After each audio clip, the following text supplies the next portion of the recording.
ஆண்டவருக்கே மகிமை. ஹல்லேலூயா. கர்த்தருக்கே மகிமை. நம்மை பாதுகாக்கிறவர் இஸ்ரவேலின் தேவன்.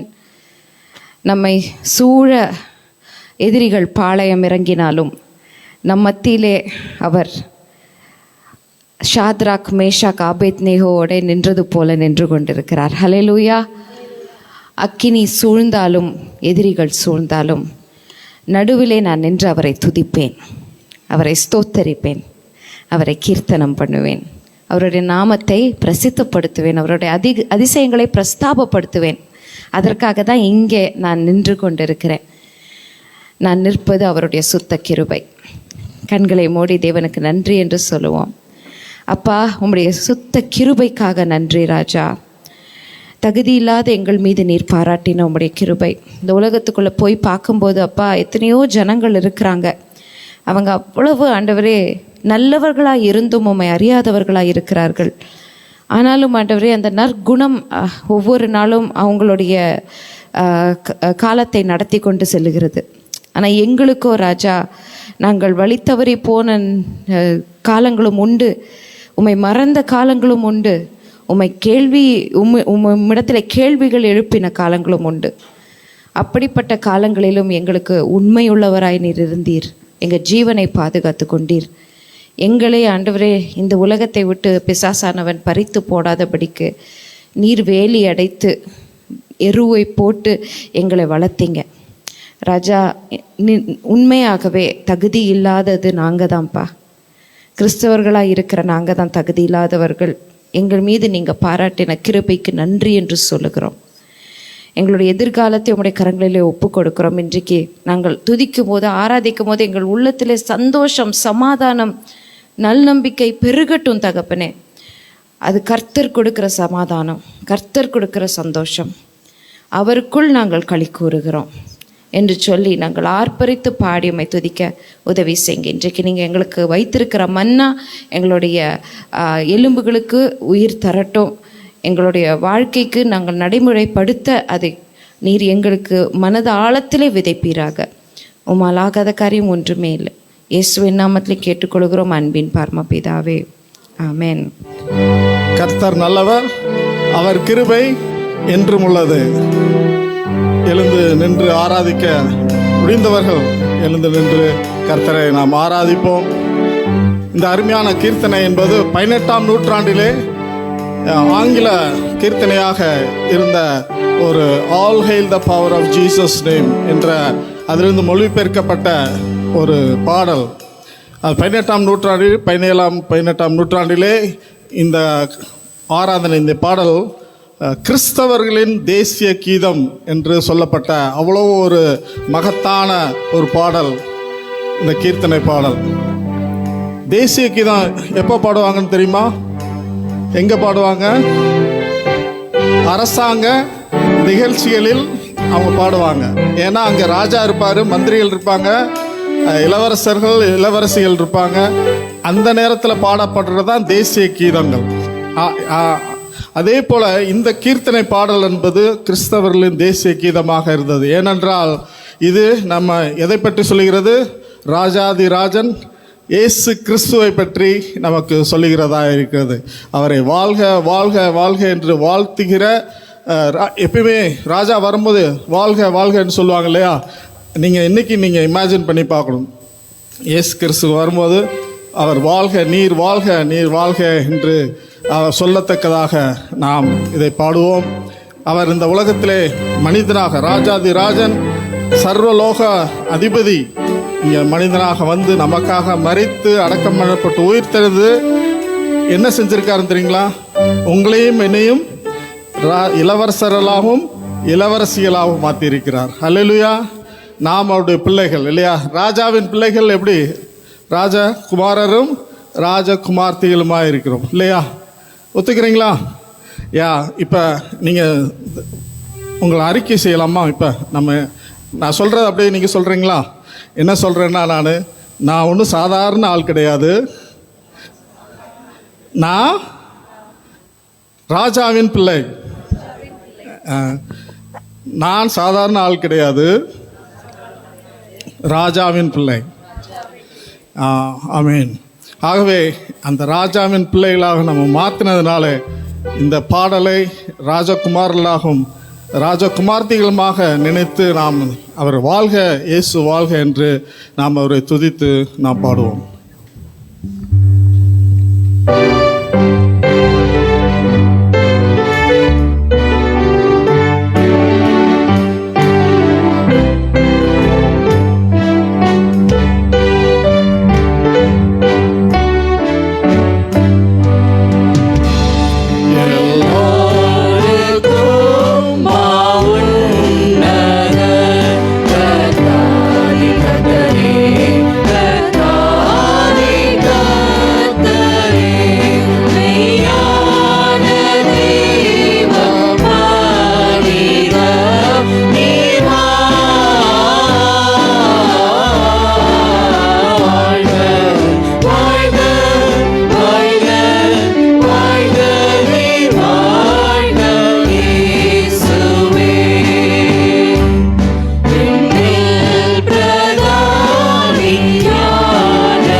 பாடமா அந்த கடைசி வழி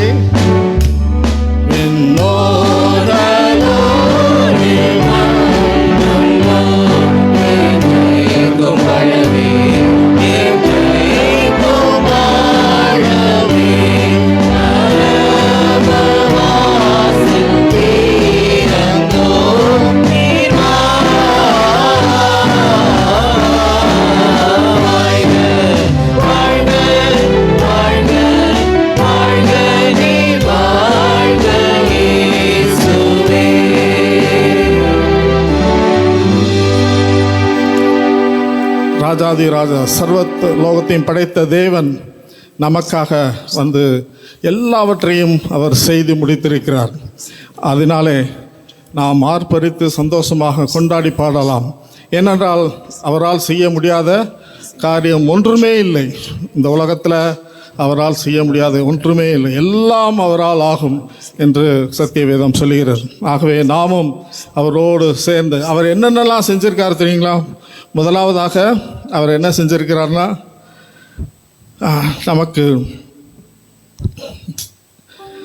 நமக்காக சொல்லி முடியாத பெரிய காரியங்களையும் எண்ணி முடியாத அதிசயங்களையும் செய்திருக்கிறார் என்று யார் சொன்னா?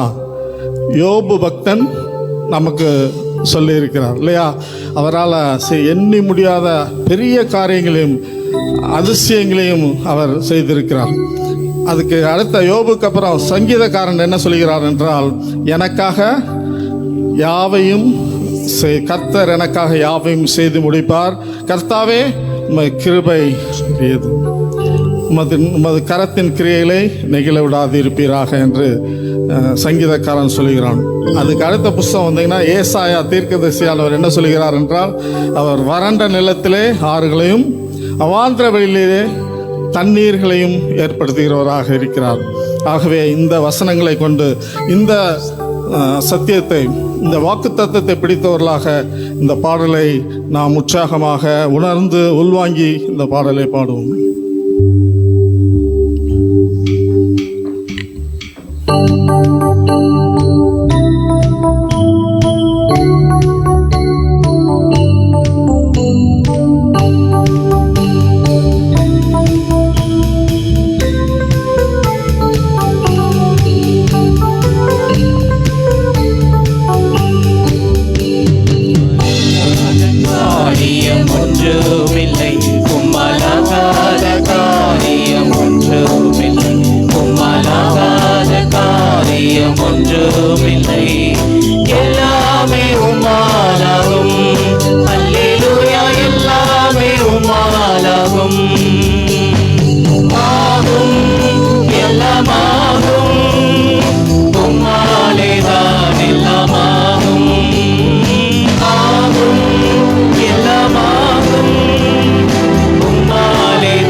ஐயா நீ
ஆமென். அவர் சிறந்தவர், வல்லவர். அவரை போற்ற வேண்டும், அவரை துதிக்க வேண்டும். அதுதான் முக்கியமா.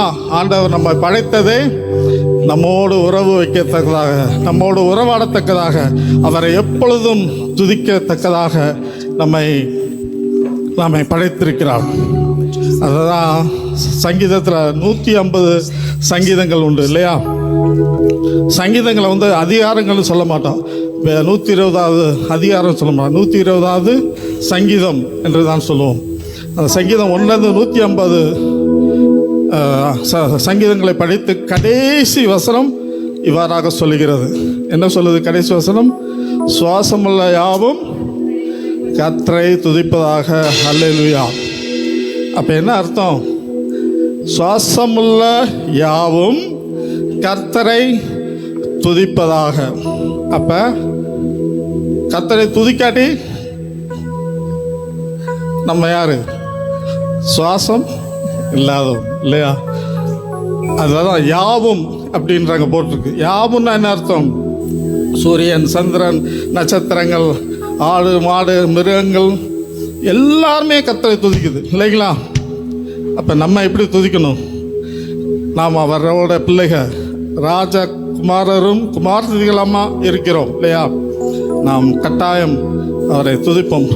என் உயிருள்ளவரை கர்த்தரை துதிப்பேன் என்று நாம் பாடி கீர்த்தனம் பண்ணுவோம்.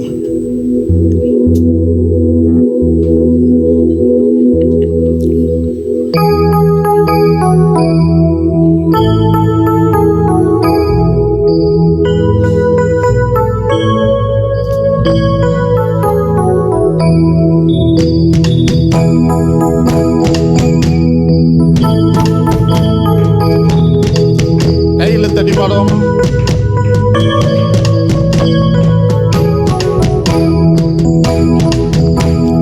குறைவுள்ள நேரத்தில் துதியால் நிறைவேற்றா, தடுமாறும் நேரத்தில் தளராமல் துதிப்பேனா. வெள்ளம் போல் சத்துரு என்னை சுடாரும், புரியெங்கும் ஆடியில் அமைந்து போவாரே. உயிருள்ளவரை முழங்கிடுவேனே, நாதமாவே கர்த்தரை ஸ்தோத்தரி. நாதமாவே கர்த்தரை ஸ்தோத்தரி. கருவின நேரத்தில் சோர்ந்து போனாலும் முழுவலத்தோடு உம்மையாராதிப்பேன். என் துதி பேரும் துணி அல்ல, நடத்திடும் ஆயுதம். என் துதி சத்தத்தாலே எரிகோக்கள் வீழ்ந்திடும். உயிருள்ளவரை முழங்கிடுவேனே, நாதமாவே கர்த்தரை ஸ்தோத்தரி. நாதமாவே கர்த்தரை ஸ்தோத்தரி. என்னை உயிரோடு இருக்கின்றாரே, எப்படி பாடாமல் ஆடியிருப்பேன். என்னை உயிரோடு இருக்கின்றாரே, எப்படி பாடாமல் ஆடியிருப்பேன். நாதமாவே கர்த்தரை ஸ்தோத்தரி. நாதமாவே கர்த்தரை ஸ்தோத்தரி.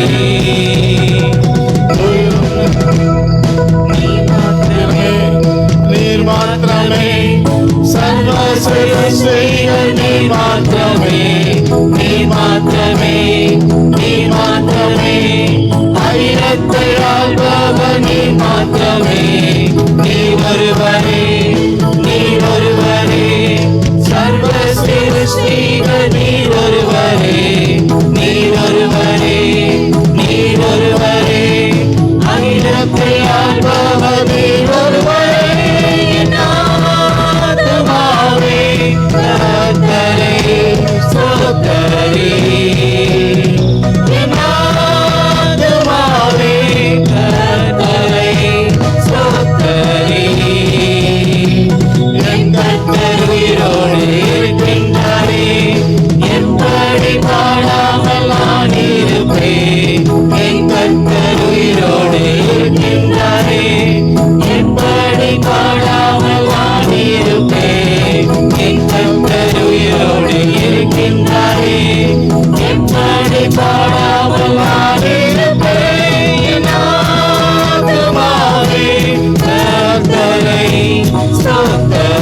என் ஆத்துமாவே கர்த்தரை ஸ்தோத்தரி.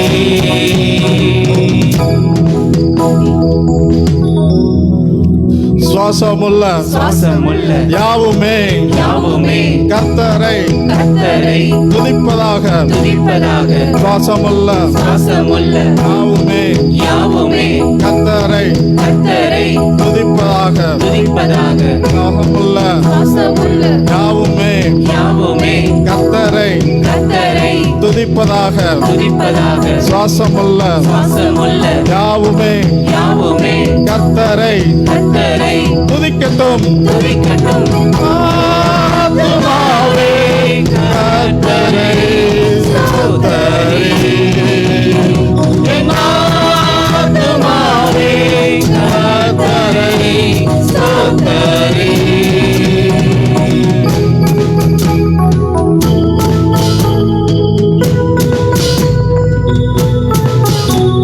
என் ஆத்துமாவே கர்த்தரை ஸ்தோத்தரி என்று நம்முடைய ஆவி ஆத்மா சரீரத்தை முழுவதுமாக அவருக்கு ஜீவ பலியாக ஒப்பு கொடுத்து நாம் அவரிடம் சரண்டர் அவருக்கு அர்ப்பணிப்போம். அப்பொழுது கர்த்தர் நம்மை வழி நடத்துகிறவராக இருக்கிறார். எல்லா துதியும் கனமும் மகிமையும் கர்த்தராகிய இயேசு கிறிஸ்துவின் மூலமாக தேவாதி தேவனுக்கு ஏறெடுக்கிறோம். எங்கள் பரமபிதாவே, ஆமென். துதிக்கத்தான் எத்தனை வல்லமை இருக்கிறது. தேவனை துதிக்கும் போது ஒரு புத்துணர்ச்சி வருகிறது. கர்த்தரை மகிமைப்படுத்தும் போது நம்பிக்கை வருகிறது. ஆண்டவரை தொழுது கொள்ளும் போது அவரோடு இருக்கிற உறவை நாம் மீண்டும் ஒரு முறை புதுப்பித்துக் கொள்கிறோம். மகிமையின் தேவன் தாமே நம்முடைய துதிகளையும் நாம் செலுத்தின எல்லா ஸ்தோத்திரங்களையும் அங்கீகரித்து நம்மை ஆசீர்வதிப்பாராக. நாம் மீண்டும் எழுந்து நின்று 91வது சங்கீதத்தை மாறி மாறி வாசிக்க போகிறோம். சங்கீதம் 91. இந்த சங்கீதத்துக்கு உதவி செய்யும்படிக்கு அஜிதாவை முன்பாக அழைக்கிறேன். சங்கீதம் 91 எழுந்து நின்று மாறி மாறி வாசிக்க தெரிந்து கொள்ளப்பட்ட சங்கீதம் 91. உன்னதமானவரின் மறைவில் இருக்கிறவன் சர்வ வல்லவருடைய நிழலில் தங்குவான்.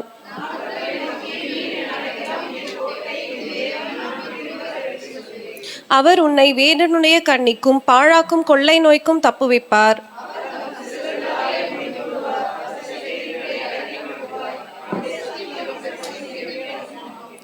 இரவில் உண்டாகும் பயங்கரத்துக்கும் பகலில் பறக்கும் அம்புக்கும்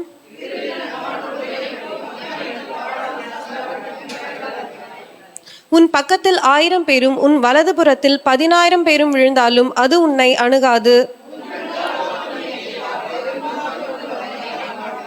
எனக்கு அடைக்கலமா இருக்கிற உன்னதமான கர்த்தரை உனக்கு தாபரமாக கொண்டாய். உன் வழிகள் எல்லாம் உன்னை காக்கும்படி உனக்காக தம்முடைய தூதர்களுக்கு கட்டளையிடுவார். சிங்கத்தின் மேலும் விரியன் பாம்பின் மேலும் நீ நடந்து பால சிங்கத்தையும் வலு சர்ப்பத்தையும் மிதித்து போடுவாய்.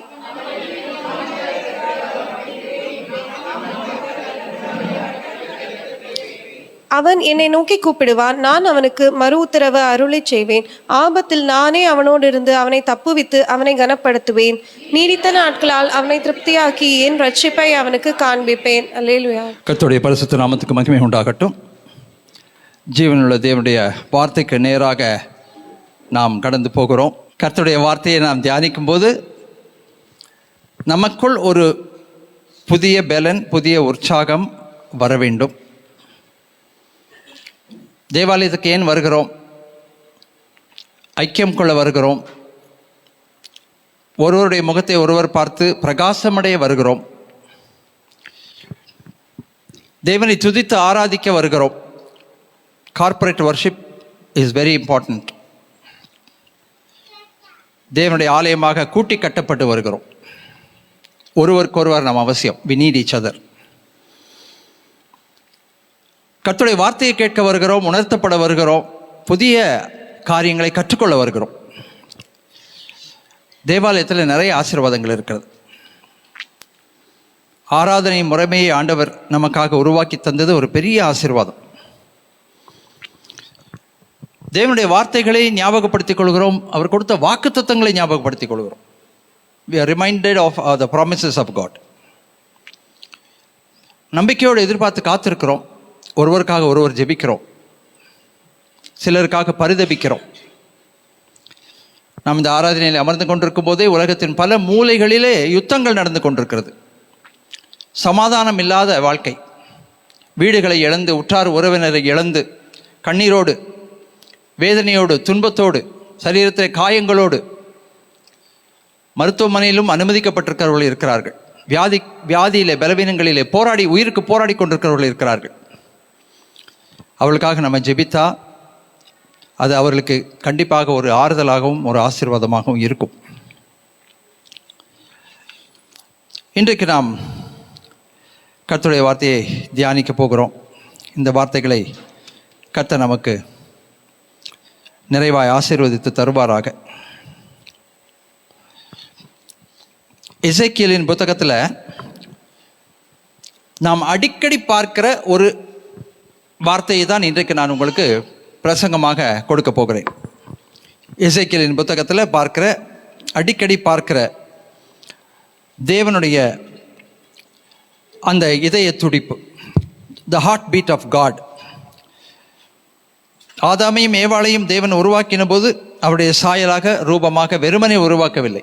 தலைமுறை தலைமுறையாக தமக்கென்று இந்த சந்ததியிலே ஜனங்களை பிரித்தெடுக்க வேண்டும் என்கின்ற அந்த வைராக்கியம், வாஞ்சையோடு கூட தான் உருவாக்கி இருக்கிறார்.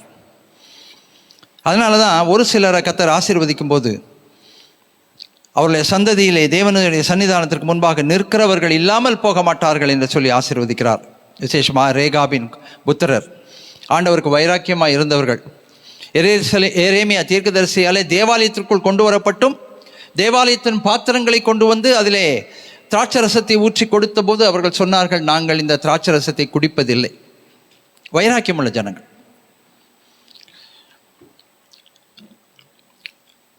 தீர்க்கதரிசி கொண்டு வந்து எனக்கு கொடுத்தாலும் சரி, தேவாலயத்திலே கொண்டு வந்து கொடுத்தாலும் சரி, தேவாலயத்தின் பாத்திரங்களிலே ஊற்றி கொடுத்தாலும் சரி, இந்த திராட்சரசத்தை நாங்கள் குடிப்பதில்லை.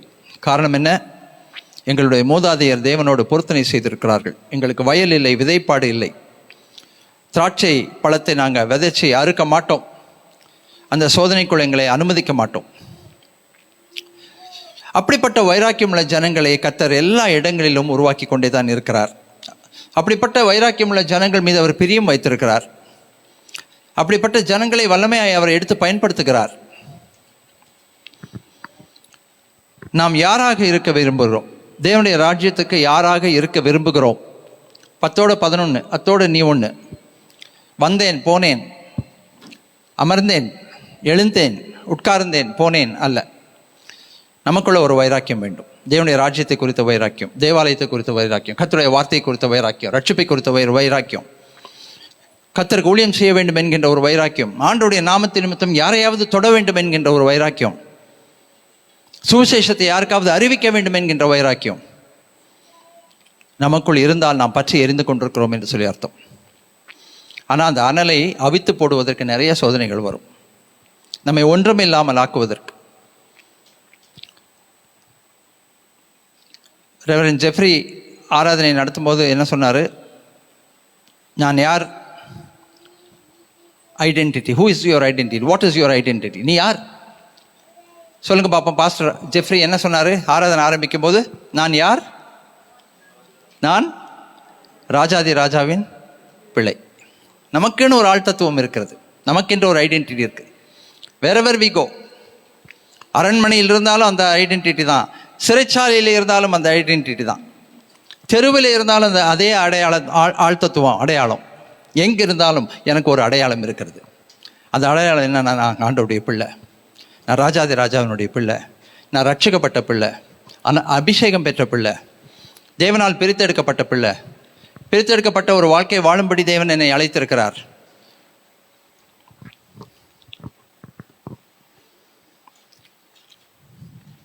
ஆமீன். எசேக்கியேல் 36வது அதிகாரம். தேவனுடைய இதய துடிப்பு என்ன? What is the heart beat of God? இது எசேக்கியேல் முழுவதுமே இருக்கிறது, பல இடங்களில் இருக்கிறது. ஒரு இடத்துல மாதிரி நான் சொல்கிறேன். எசேக்கியேல் 36வது அதிகாரம். 28வது வசனம். எல்லாரும் சேர்ந்து வைராக்கியமாக வாசிப்போம். உங்கள் பிதாக்களுக்கு நான் கொடுத்த தேசத்தில் நீங்கள் குடியிருப்பீர்கள், நீங்கள் என் ஜனமாய் இருப்பீர்கள், நான் உங்கள் தேவனாய் இருப்பேன். ஹல்லேலூயா. நீங்கள் என் ஜனமாய் இருப்பீர்கள், நான் உங்கள் தேவனாய் இருப்பேன். இது வெறும் வார்த்தை அல்ல, இது வெறும் ஏதோ ஒரு உறவு அல்ல, இது தேவன் நம்மோடு செய்திருக்கிற உடன்படிக்கை. இது நம்மாமும் தேவனோடு செய்திருக்கிற உடன்படிக்கை. புதிய ஏற்பாட்டில் அப்படியே எப்படி வருது? அவர் மேல் விசுவாசமாய் இருந்து விசுவாசம் வைத்து அவரை ஏற்றுக்கொண்டவர்கள் எத்தனை பேர்களோ அத்தனை பேர்களும் அவருடைய பிள்ளைகளாகும்படி அவர்களுக்கு அதிகாரம் கொடுத்தார். பிள்ளைகளானால் சுதந்திரருமாமே. தேவனோடு சுதந்திரரும் கிறிஸ்துவோடு உடன் சுதந்திரருமாய் இருக்கிறோம். இந்த அடையாளத்தை தான் அடிக்கடி மறந்துடுறோம். உலகத்துக்குள்ளே போகும்போது உலகத்தோட 10ஓட 11 மாறிடுறோம். ஆஃபீஸ்க்குள்ள போனால் ஆஃபீஸில் இருக்கவங்களோட ஒன்றா சேர்ந்துடுறோம். மார்க்கெட்டுக்கு போனால் மார்க்கெட்டோட இருக்கவங்களுக்கு ஒன்றா சேர்ந்துடுறோம்.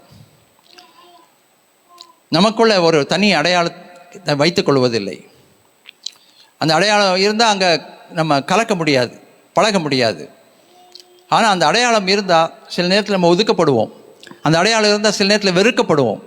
அந்த அடையாளம் இருந்தால் கண்டிப்பாக இந்த சமுதாயம் முழுமையாக நம்ம ஏற்றுக்கொள்ளாது.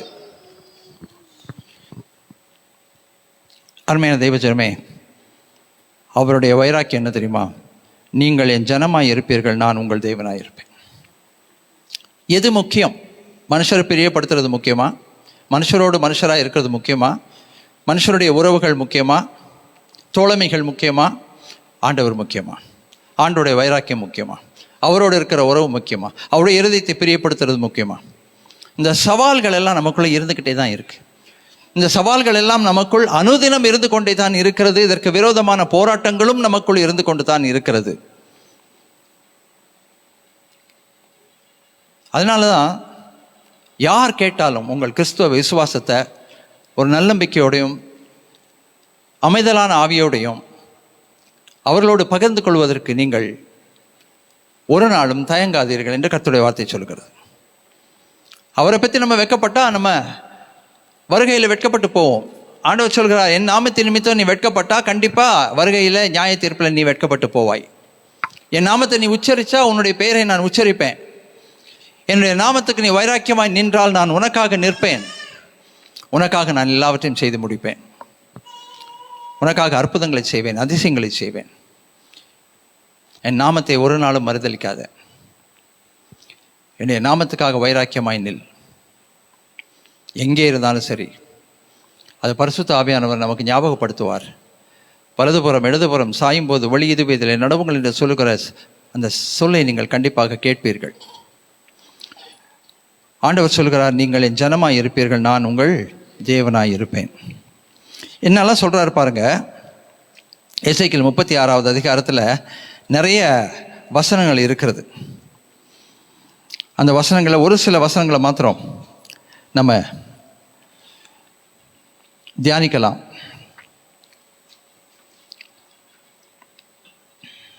கர்த்தருடைய வார்த்தை உண்டாகி, கர்த்தருடைய வார்த்தை உண்டாகி, அடிக்கடி வருது. கர்த்தருடைய வார்த்தை உண்டாகி, கர்த்தருடைய வார்த்தை பேசுகிறது. கர்த்தர் பேசினார். என்ன சொல்றாருன்னா 24வது வசனத்துக்கு வாங்க தயவுசெய்து. எசேக்கியேல் 36வது அதிகாரம் 24வது வசனம். நான் உங்களை புறஜாதிகளிடத்திலிருந்து அழைத்து உங்களை சகல தேசங்களிலிருந்து சேர்த்து கொண்டு உங்களை சுய தேசத்துக்கு உங்களை கொண்டு வருவேன். அப்பொழுது நான் உங்கள் மேல் சுத்தமான ஜலம் தெளிப்பேன். நான் உங்களுடைய எல்லா அசுத்தங்களையும் உங்களுடைய எல்லா நரகலான விக்கிரகங்களையும் நீக்கி உங்களை சுத்தமாக்குவேன். நீங்கள் சுத்தமாவீர்கள். இப்போது ஆதியாகமத்தில் நீங்கள் பார்த்தீங்கன்னா ஆதாமையும் ஏவாளையும் தேவன் ஆசீர்வதித்த போது சொன்ன நிறைய வார்த்தைகள் ஆசீர்வாதமான வார்த்தைகள். ஆனால் அந்த ஆசீர்வாதமான வார்த்தைகளை பெற்றுக்கொண்டு அந்த மனிதர்கள் அந்த ஆசீர்வாதத்திற்குள்ளே நிலைக்காதபடினாலே, அவரை விட்டு வழி விலகி போனதுனால, அவர்கள் புறஜாதிகளாலே அவமானப்பட்டு அமளிப்பட்டு அவர்கள் கரைப்பட்டு அவர்கள் வாழ்ந்ததுனால, நரகலான விக்கிரகங்களை அவர்கள் ஏற்றுக்கொண்டதுனால, ஆண்டவரை விட்டு வழி விலகி போனதுனால என்ன நடந்ததுன்னா, ஆதியாகமத்தில் ஆண்டவர் அவர்களுக்கு கொடுத்திருந்த வாக்குத்தத்தம் எல்லாமே அவங்க வாழ்க்கையில் நிறைவேறாமல் போயிற்று. எல்லாவற்றையும் இழந்து போனார்கள். ஆனால் ஆண்டவராகிய இயேசு கிறிஸ்து எப்போ கல்வாரி சிலுவையிலே ரத்தத்தை சிந்தி ஜீவனை கொடுத்தாரோ, அப்பொழுது அந்த ஆசீர்வாதங்கள் எல்லாம் அவருடைய பிள்ளைகள் மீது திரும்பவும் வருவதற்கான ஒரு பெரிய வழியை அவர் திறந்து தந்திருக்கிறார். ஹல்லேலூயா. அதை நீங்கள் மறந்துடவே கூடாது. கல்வாரி சிலுவையில் அவர் வெறும் பாவங்களை மன்னித்து ரட்சிப்பை மட்டும் கொடுக்கல, தேவனுடைய வாக்குத்தத்தங்களை தேவனுடைய பிள்ளைகள் மீண்டும் சுதந்திரித்துக் கொள்வதற்கான கதவுகளை அவர் அகல திறந்து வைத்திருக்கிறார். அதனால அந்த வாக்குத்தத்தங்களை எல்லாம் நாம் சுதந்திரித்துக் கொள்ள பாத்திரராக இருக்கிறோம். ஸோ முதலாவது நம்ம அடையாளம் என்ன, நான் யார், என்னுடைய ஆள் தத்துவம் என்ன. அடுத்தது எனக்கு என்னெல்லாம் கிடைக்கிறதுக்கான வாய்ப்புகள் இருக்கிறது, தேவனுடைய வாக்குத்தத்தங்கள் எதெல்லாம் எனக்கு கிடைக்கும், அது எல்லாவற்றையும் நான் ஒன்றைய விடாமல் நான் பற்றி பிடித்துக் கொள்ள வேண்டும், நான் பெற்றுக்கொள்ள வேண்டும். ஏனென்றால் அந்த தேவ ஆசீர்வாதங்களின் மேலே என்னுடைய வாழ்க்கை கட்டப்பட்டா அந்த வீடு நிலைத்திருக்கும். அதில் எப்பொழுதும் சமாதானம், ஒரு சந்தோஷம், ஒரு ஆறுதல், ஒரு நல்லம்பிக்கை இருக்கும். கிறிஸ்து என்ற அஸ்திபாரத்தின் மேல் நான் கட்டப்பட்டிருந்தா எதுவும் என்னை அசைக்காது. அதில் நான் நிலைத்திருப்பேன். உள் போராட்டம் வெளி போராட்டம் எல்லாருக்கும் இருக்கு, யாருக்கு இல்லை? எல்லாருக்கும் இருக்கு. ஆனால் இந்த உள் போராட்டம் சரி வெளி போராட்டம் சரி என்னை நிர்மூலமாக்கி விடாது, ஒன்றும் செய்ய முடியாது. காரணம் என்ன தெரியுமா? என்னை அழைத்தவர் உண்மையுள்ளவர். அவர் அவருடைய உன்னதமான நோக்கங்களை நோக்கி என்னை அழைத்து கொண்டு போகிறார். அந்த நோக்கங்களை அவர் எனக்குள் நிறைவேற்றுவார். அதனால தான் நம்ம என்ன அறிக்கை செய்கிறோம்? கர்த்தர் எனக்காக யாவையும் செய்து முடிப்பார். கர்த்தாவே உமது கிருபை என்று முழுதும் உமது கரத்தின் கிரியைகளை நெகிழ விடாதிருப்பீராக.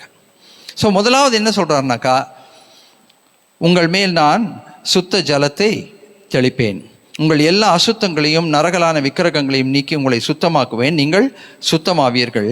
உங்களுக்கு நவமான இருதயத்தை கொடுத்து உங்கள் உள்ளத்திலே புதிதான ஆவியை கட்டளையிட்டு கல்லான இருதயத்தை உங்கள் மாம்சத்திலிருந்து எடுத்து போட்டு சதையான இருதயத்தை உங்களுக்கு கொடுப்பேன். கொஞ்சம் யோசிச்சு பாருங்கள், நம்ம இருதயம் இன்னைக்கு எந்த நிலைமையில் இருக்கு. நான் சண்டே ஸ்கூலில் இருக்கும்போது விஜயனின் இருதயம் அப்படின்னு போட்டு ஒரு 4 பேஜ் கொடுப்பாங்க. எத்தனை பேர் நீங்கள் அதை பார்த்துருக்கீங்க? விஜயனின் இருதயம் இருக்கு இல்லை, பார்த்துருக்கீங்க? எஸ். கொஞ்சம் ஏஜ் குரூப் பெரியவங்களுக்கு தெரியும். சண்டே ஸ்கூலில் அதை கொடுப்பாங்க. அந்த இருதயத்துக்குள்ளே என்னெல்லாம் இருக்குன்னு எல்லாம் படம் போட்டிருக்கோம். அது ரொம்ப இன்ட்ரெஸ்டிங்காக இருக்கும் பார்க்குறதுக்கு. அப்புறம் ஆண்டவருடைய வெளிச்சம் பிரகாசிக்கும் போது, அவருடைய ரத்தம் கழுவும் போது அந்த இருதயம் எப்படி கழுவி அதுக்கப்புறம் எப்படி தேவ தூதர்கள் ஆண்டவருடைய பிரசன்னம் பரிசுத்த ஆவியானவர் உள்ளே வராருன்றது 4 பேஜ் படம் போட்டு காமிச்சிருப்பாங்க. நம்முடைய இருதயம் எந்த நிலைமையிலே இன்றைக்கு இருக்கிறது? நம்முடைய இருதயத்தில் யார் இருக்கிறார்கள்? நம்முடைய இருதயத்தில் எது இருக்கிறது? ரொம்ப முக்கியம். மனசு, இருதயம், அது ரெண்டும் ஒன்றாய் வேலை செய்கிறது. மனம் என்பது எண்ணங்களால் ஆனது, சிந்தனைகளால் ஆனது. இருதயம் என்பது அந்த சிந்தனைகளை கொண்டு ஏற்படுத்துகிற அதிர்வலைகள், தாக்கங்கள் எல்லாம் அந்த இருதயத்தில் தான் அது ரெக்கார்ட் ஆகுது. ஹார்ட் டிஸ்க் மாதிரி இருதயம். அந்த இருதயத்தில் என்னென்ன இருக்குது, யார் இருக்கா, என்ன யோசனைகள் இருக்கிறது, என்ன சிந்தனைகள் இருக்கிறது, என்ன எண்ணங்கள் இருக்கிறது, அதெல்லாமே நமக்கு நல்லா தெரியும். அதை கர்த்தர் கவனிக்கிறார். ஆனால் அவர் என்ன சொல்லும்போது என்ன சொல்கிறார்? நான் உங்களுக்கு நவமான ஒரு இருதயத்தை கொடுப்பேன், உள்ளத்திலே புதிதான ஆவியை கட்டளையிடுவேன், கல்லான இருதயத்தை உங்கள் மாம்சத்திலிருந்து எடுத்து போட்டு சதையான இருதயத்தை உங்களுக்கு கொடுப்பேன். இந்த உலகத்தில் நடக்கிற ஒரு பெரிய ஒரு சேட், ரொம்ப ரொம்ப வேதனையான ஒரு விஷயம் என்ன தெரியுங்களா? இந்த உலகத்திலே நம்மை சுற்றி நடக்கிற நிகழ்வுகள் நம்முடைய இருதயத்தை கடினப்படுத்தி விடுகிறது. It makes your heart hardened. நீங்கள் சிலருக்கு உதவி செய்கிறீங்க, அவங்க உங்களை ஏமாத்துறாங்க. அவங்க உங்ககிட்ட நீங்கள் உதவிக்கு அவங்களுக்கு அவசரத்துக்கு பணம் கொடுக்குறீங்க, அவங்க அதை திருப்பி கொடுக்காம போயிடுறாங்க. இருதயம் என்ன ஆகும்? கொஞ்சம் கடினமாகும். இப்படியே வாழ்க்கையில் ஏமாற்றங்கள் தோல்விகளையே சந்தித்து கொண்டிருந்தால் என்ன ஆகிடும்னா, இருதயம் கடைசியில் கல்லாக போயிடும். கல்லா போகிற இருதயம் ரொம்ப வேதனையான விஷயம். ஏன்னா கல்லா போன இருதயம் பரலோக ராஜ்யத்துக்குள்ளே போகிறது ரொம்ப கஷ்டம். அது எதனால் கல்லாச்சின்றதை விட அந்த இருதயம் கல்லாகி போய்விட்டது, உணர்ச்சி அற்று போய்விட்டது. அதுதான். அப்புறம் யார் செத்தா யார் என்ன செய்தி வருது? அங்கே நெருப்பு பற்றி எவ்வளோ பேர், ஓகே நெருப்பு பற்றி செய்தித்தாள் வாசிக்கிற மாதிரி தான். இங்கே சாவு, அங்கே சாவு, இங்கே சாவு, இங்கே சாவு, எல்லாம் வாசிப்போம். இந்த சாவு, சாவு, ரைட், சாவு, அவ்வளோதான். ஒன்றுமே இருக்காது நமக்கு. உள்ள இந்த உணர்வும் இருக்காது, கொஞ்சம் கூட உணர்ச்சியே இருக்காது சுத்தமாக. ஏன்? இருதயம் கல்லா போச்சு. உணர்கிறதுக்கும் ஒன்றும் இல்லை, யோசிக்கிறதுக்கு ஒன்றும் இல்லை, சொல்கிறதுக்கு ஒன்றும் இல்லை. வேதனையான செய்திகள் வந்தால் கூட கண்ணில் தண்ணி வரல. காரணம் என்ன? இருதயம் கல்லாய் போய்விட்டது. அருமையான தேவஜனமே, ஆண்டவர் சொல்கிறார், நவமான இருதயத்தை கொடுப்பேன், உள்ளத்திலே புதிதான ஆவியை கட்டளையிடுவேன். கல்லான இருதயத்தை உங்கள் மாம்சத்திலிருந்து எடுத்து போட்டு சதையான இருதயத்தை உங்களுக்கு கொடுப்பேன். 27 சொல்றாரு, உங்கள் உள்ளத்திலே என் ஆவியை வைத்து. அல்லேலூயா. உங்கள் உள்ளத்திலே என் ஆவியை வைத்து. அப்போ அவருடைய ஆவி இருந்தா அந்த இருதயம் கல்லான இருதயமாய் இருந்தாலும் அதை ஆண்டவர் என்ன செய்கிறார்? சதையான இருதயமாய் மாற்றுகிறார். ஒருவேளை இன்னைக்கு உட்கார்ந்துருக்கிற நீங்கள் இந்த செய்தியை கேட்குற நீங்கள் உங்கள் வாழ்க்கையில், ஆமாம் உண்மைதாங்க, நான் கடந்து போன பாதையில் நடந்த காரியங்களால் என் இருதயம் கல்லா போச்சு, கல் மாதிரி தான் நான் உட்கார்ந்துருக்குறேங்க, ஒரு உணர்ச்சியுமே இல்லைங்க, சிரிக்கவும் தோண மாட்டேங்குது, அழுகவும் தோண மாட்டேங்குது, நல்ல செய்தி வந்தால் சிரிக்கவும் தோண மாட்டேங்குது, வேதனையான செய்தி வந்தால் அழுகவும் தோண மாட்டேங்குது, என் இருதயம் கல்லாய் போயிட்டுருக்குங்கன்னு நினச்சிங்கன்னா இன்றைக்கி ஆண்டவருடைய வார்த்தை உங்களுக்கு வருகிறது. அவர் சொல்லுகிறார், அவர் செய்ய ஆயத்தமாக இருக்கிறார். என்ன தெரியுமா? அவருடைய ஆவியை உங்கள் உள்ளத்திலே வைத்து கல்லான இருதயத்தை மாற்றி அதை சதையான இருதயமாய் மாற்றி அவருடைய கட்டளைகளில் நடக்கவும் நியாயங்களை கைக்கொள்ளவும் அவைபடி செய்யவும் பண்ணுவதற்கு அவர் ஆயத்தமாக இருக்கிறார். அல்லேலூயா. இதெல்லாம் தாங்க ஆவிக்குரிய வாழ்க்கையில் முக்கியமான காரியங்கள். கர்த்தர் உங்களை ஆசீர்வதிப்பார், கர்த்தர் உங்களை செழிக்க பண்ணுவார், கர்த்தர் உங்களுக்கு இதை கொடுப்பார், அதை கொடுப்பார், அதை கொடுப்பாரு. கொடுக்க மாட்டாருன்னு இல்லை, கண்டிப்பாக கொடுப்பாரு. ஒருவேளை அப்படிப்பட்ட செய்திகளை எதிர்பார்த்து நம்ம இங்கே வந்து உட்கார்ந்து கொண்டிருக்கலாம். எனக்கு என்ன கிடைக்க போகுது? ஆபிரகாம் கேட்டார், எனக்கு என்ன கிடைக்கும்? அடியனுக்கு என்ன தருவீர்? சீஷர்கள் கேட்டாங்க, எல்லாத்தையும் விட்டுட்டு வந்தோமே, எங்களுக்கு என்ன கிடைக்கும்? அநேக நேரத்தில் நம்முடைய இருதயத்தில் அந்த எதிர்பார்ப்புகளோடு தான் வரோம். கண்டிப்பாக அது இருக்கணும். எதிர்பார்ப்புகள் இல்லாத வாழ்க்கை இல்லை. அதுவும் நம்ம ஆண்டவர்கிட்ட எதிர்பார்க்கறது தப்பே கிடையாது. ஆனால் அதை விட முக்கியம் என்ன தெரியுங்களா? என் ஆவிக்குரிய வாழ்க்கையில் தேவன் என்னென்ன காரியங்களை செய்ய போகிறார், என்ன புதுமைகளை செய்ய போகிறார், அவர் என் ஆவிக்குரிய வாழ்க்கையில் எதை அவர் அவர் அவர் எதிர்பார்க்கிறார், என் வாழ்க்கையில் என்ன மாற்றங்களை கொண்டு வருவதற்கு அவர் எதிர்பார்க்கிறார். இந்த காரியங்கள் எல்லாம் ரொம்ப முக்கியம். இதற்கு நம்ம பதில் கொடுத்துட்டோம்னா மற்றதெல்லாம் வரும். ஏனென்றால் கர்த்தருடைய வார்த்தை என்ன தெரியுமா சொல்லுது? முதலாவது தேவனுடைய ராஜ்யத்தினுடைய நீதியை தேடுங்கள், அப்பொழுது இவைகள் எல்லாம் உங்களுக்கு கூட கொடுக்கப்படும். ஏன் ஆசீர்வாதம் கொடுக்க மாட்டாரா? கொடுப்பாரு. நம் தேவைகளை சந்திக்க மாட்டாரா? சந்திப்பார். தேவைகள் இல்லையா? எல்லாருக்கும் தேவைகள் இருக்கிறது. தேவைகளை சந்திக்கிற தேவன் நமக்கு இருக்கிறார், உண்மைதான், கண்டிப்பாக சந்திப்பார். நம்மை ஆசீர்வதிக்க மாட்டாரா? ஆசீர்வதிப்பார். செழிப்படைய செய்ய மாட்டாரா? செழிப்படைய செய்வார். நினைப்பதற்கும் எதிர்பார்ப்பதற்கும் அதிகமாய் கிரியை செய்கிற ஒரு தேவன். நினைப்பதற்கும் எதிர்பார்ப்பதற்கும் வேண்டிக் கொள்வதற்கும் அதிகமாய் கிரியை செய்கிற ஒரு தேவன். செய்வாரா? செய்ய மாட்டாரா? செய்வார்.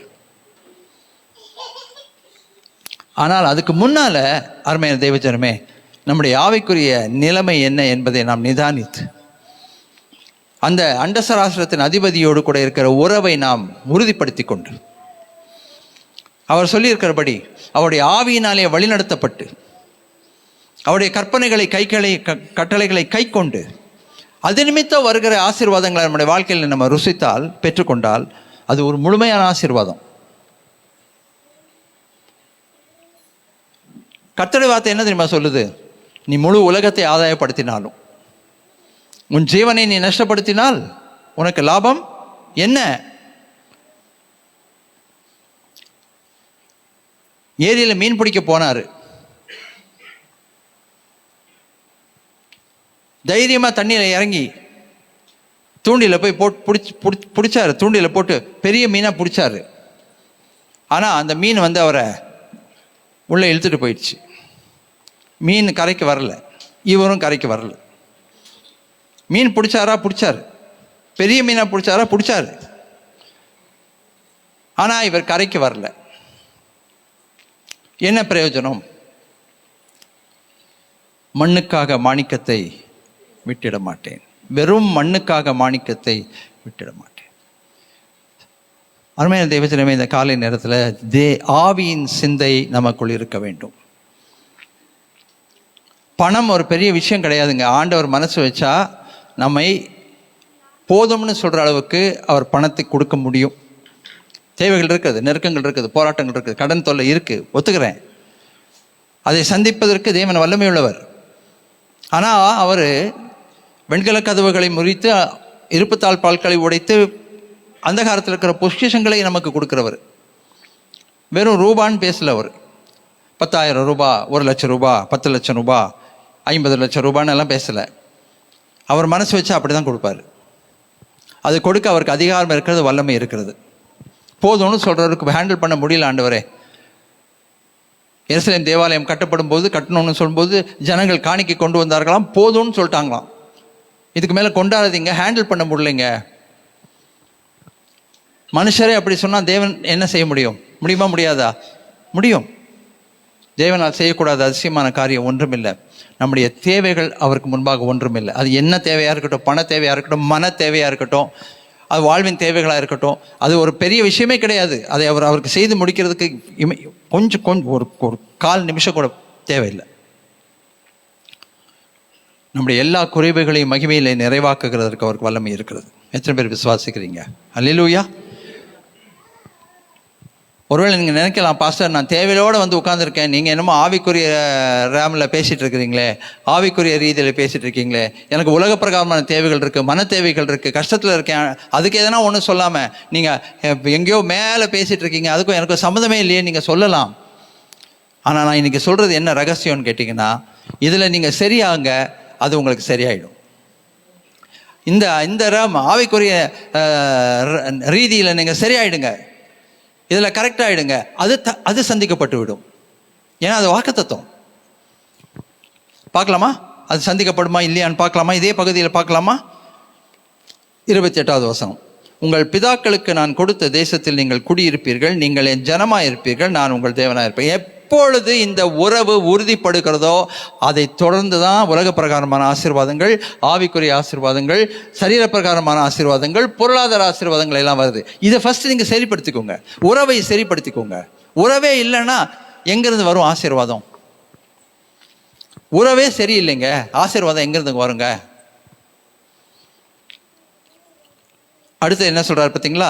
நீங்கள் என் ஜனமாய் இருப்பீர்கள், நான் உங்கள் தேவனாய் இருப்பேன். அப்படி இருந்து உங்கள் அசுத்தங்களை எல்லாம் நீக்கி உங்களை ரட்சித்து உங்கள் மேல் பஞ்சத்தை கட்டளையிடாமல் கோதுமையை வரவழைத்து அதை பெருக பண்ணி நீங்கள் இனிமேல் ஜாதிகளுக்குள்ளே பஞ்சத்தினால் உண்டாகும் நிந்தையை அடையாதபடி விருட்சத்தின் கனிகளையும் வயலின் பலன்களையும் கொடுப்பேன்னு சொல்லல, பெருக பண்ணுவேன் என்று கர்த்தர் சொல்கிறார். ஹல்லேலூயா. பெருக பண்ணுவேன் என்று கர்த்தர் சொல்கிறார். பெருக பண்ணுவேன். எப்பொழுது நீங்கள் என் ஜனமாய் இருக்கிறீர்களோ, எப்பொழுது நான் உங்கள் தேவனாய் இருக்கும்படி என்னை தெரிந்து கொள்கிறீர்களோ, அன்றையிலிருந்து உங்கள் பஞ்சங்களை எல்லாம் நான் நீக்கி போடுவேன். 2 தடவை சொல்றாரு பாருங்க. உங்கள் மேல் பஞ்சத்தை கட்டளையிடாமல் கோதுமையை வரவழைத்து அதை பெருக பண்ணி இனிமேல் நீங்கள் ஜாதிகளுக்குள்ளே பஞ்சத்தினால் உண்டாகும் நிந்தையை அடையாதபடிக்கு விருட்சத்தின் கனிகளையும் வயலின் பலன்களையும் பெருக பண்ணுவேன். சரி, கொஞ்சம் இங்கே பார்ப்போம். பஞ்சம்னா ஃபர்ஸ்ட் என்ன, அதை நம்ம புரிஞ்சுக்கணும். ஃபேமன் என்ன, பஞ்சம்னா என்னது? பஞ்சம்னா என்ன தெரியுங்களா? இருக்க வேண்டிய நேரத்தில் இருக்க வேண்டிய இடத்துல இல்லாமல் போகுது. கிடைக்க வேண்டிய நேரத்தில் கிடைக்க வேண்டிய சமயத்தில் கிடைக்க வேண்டியது கிடைக்காமல் போகிறது.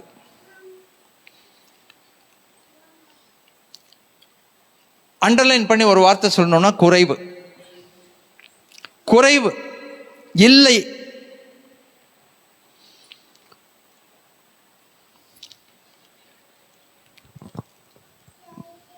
அந்த குறைவு எப்படிப்பட்ட குறைவுன்றதை நம்ம பார்ப்போம். அது பைபிளில் ஒரு அழகான ஒரு பகுதியில் சொல்லப்பட்டிருக்கிறது. யோவேலுக்கு வாங்க. யோவேல் எழுதின தீர்க்கதரிசன புஸ்தகம். வாங்க ஆகாய்க்கு வாங்க. ஆகாய்க்கு ஃபர்ஸ்ட் வாங்க, அப்புறமா யோவேலுக்கு போவோம். ஆகாய் 2வது அதிகாரம். குறைவு எப்படிப்பட்ட குறைவு, பஞ்சம் எப்படிப்பட்ட பஞ்சம். ஆகாய், சகரியா, மல்கியா, கடைசி 3 புத்தகங்கள். 16வது வசனம், 2வது அதிகாரம் 16வது வசனம் எடுத்துட்டீங்களா? 1:9:1. ஆகாயை தேடுறதுக்குள்ள பிரசங்கமே முடிஞ்சிடும். 1:9:1. வாசிப்போமா? அந்த நாட்கள் முதல் ஒருவன் 20 மரக்காலாக கண்ட அம்பாரத்தினிடத்தில் வந்தபோது 10 மரக்கால் மட்டும் இருந்தது. ஒருவன் ஆலையின் தொட்டியில் 50 குடம் உள்ள ஆலையினிடத்தில் வந்தபோது 20 குடம் மாத்திரம் இருந்தது. கருக்காயினாலும் விஷப்பனியினாலும் கண்மலையினாலும் உங்கள் கைகளின் வேலைகளை எல்லாம் அடித்தேன், ஆனாலும் நீங்கள் என்னிடத்தில் மனதை திருப்பாமல் போனீர்கள் என்று கர்த்தர் சொல்லுகிறார். பார்த்தீங்களா? திருப்பாமல் போனீர்கள். 20 மரக்கால் இருக்கும்னு நினச்சிட்டு வந்தால் 10 தான் இருக்குது. 50 இருக்கும்னு நினச்சிட்டு வந்தால் 20 தான் இருக்குது. ஒரே ஒரு வார்த்தை அண்டர்லைன் பண்ணி சொல்லுங்க, குறைவு. என்ன வார்த்தை? குறைவு. மாத கடைசி வரைக்கும் சம்பளம் வந்துடும், இழுத்து இழுத்து செலவு பண்ணிடலான்னு நினைக்கிறோம். ஆனால் 3ஆவது வாரமே என்ன ஆயிடுது? க்ளோஸ் ஆகிடுது. அதுக்கப்புறம் மற்றவங்க கிட்ட போய் கை எழுந்த வேண்டிய நிலைமை வரும். குறைவு. குறைவுன்னு என்ன தெரியுமா? இல்லை இல்லை. ஏங்க கொஞ்சம் கொடுக்குறீங்களா? இல்லைங்க, எங்களுக்கே இல்லைங்க. இருக்கு என்று நினைக்கிறோம், ஆனால் இருக்க மாட்டேங்குது. கிடைக்கும் என்று நினைக்கிறோம், கிடைக்க மாட்டேங்குது. வரும் என்று நினைக்கிறோம், வர மாட்டேங்குது. அநேகருடைய வாழ்க்கை எப்படி இருக்கு? தலையை இழுத்து போட்டால் கால் 2 வெளியில் வந்துடுது, காலை இழுத்து மூடனா தலை வெளியில் வந்துடுது. குறைவு.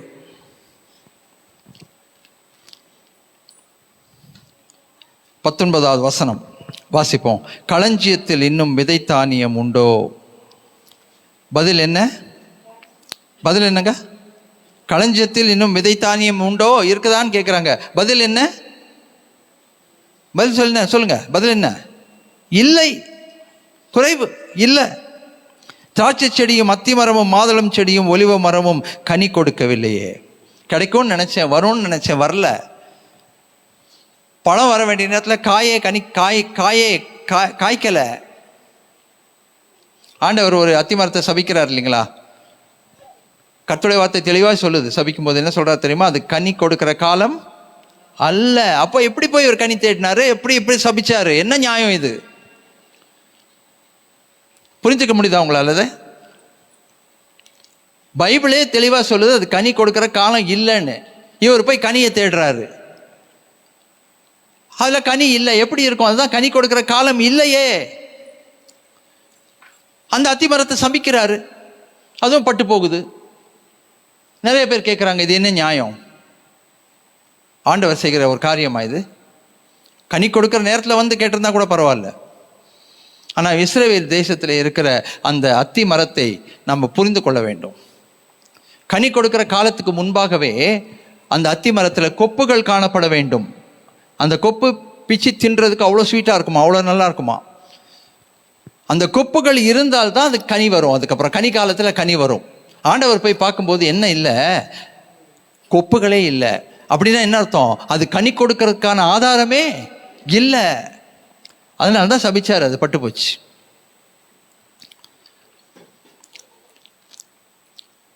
இருக்கா? இல்லை. சில நேரத்தில் கடன் கேட்கும்போது, கடன் யாராவது நம்மக்கிட்ட கேட்கும்போது என்ன சொல்லுவோம்? என்னங்க என்கிட்டயே இல்லைங்க, நானே போய் யோசிச்சுட்டு இருக்கேங்க, யார்கிட்ட கேட்கலான்னு. இல்லை. ஆனால் அதை தொடர்ந்து ஆண்டவர் 19வது வசனத்தில் என்ன சொல்கிறார் தெரியுமா?